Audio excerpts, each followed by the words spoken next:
At the heart of the Christian scriptures lies a profound theme that transcends all others, offering the ultimate framework for human existence, purpose, and relationship with the divine, the unconditional sacrificial love of God. While the Bible encompasses history, poetry, law, and prophecy, its central message builds toward a singular reality, that the Creator actively pursues a broken humanity to redeem and restore them. This concept is not merely presented as an abstract philosophical ideal, but as an active, historical intervention driven by mercy rather than human merit. This supreme truth is captured most vividly and concisely in the Gospel of John, specifically chapter 3, verse 16. This passage serves as the theological anchor of the entire biblical narrative, often referred to by scholars and believers as the gospel in miniature.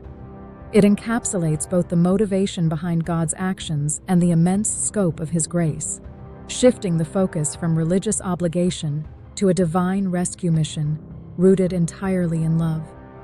For God so loved the world, that He gave His only begotten Son, that whosoever believeth in Him should not perish, but have everlasting life. John 3:16. The true magnitude of this teaching rests on the nature of the sacrifice detailed within the passage. In ancient religious traditions, humanity was often viewed as needing to appease capricious deities through ritualistic offerings and appeasement. The Bible reverses this paradigm entirely. God Himself provides the ultimate offering. By sending His unique Son, the divine demonstrates a willingness to enter into human suffering, absorb the consequences of human rebellion, and bridge the chasm that separated humanity from holiness. Furthermore, the radical inclusivity of the verse unlocks its ultimate power.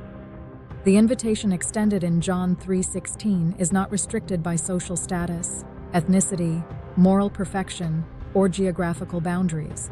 It is offered to whosoever. This universal scope dismantles human barriers of division and prejudice, establishing a community defined not by conformity or achievement, but by a shared receipt of unearned grace and the promise of eternal communion with God. Ultimately, this teaching transforms how individuals view their own identity and their posture toward the world.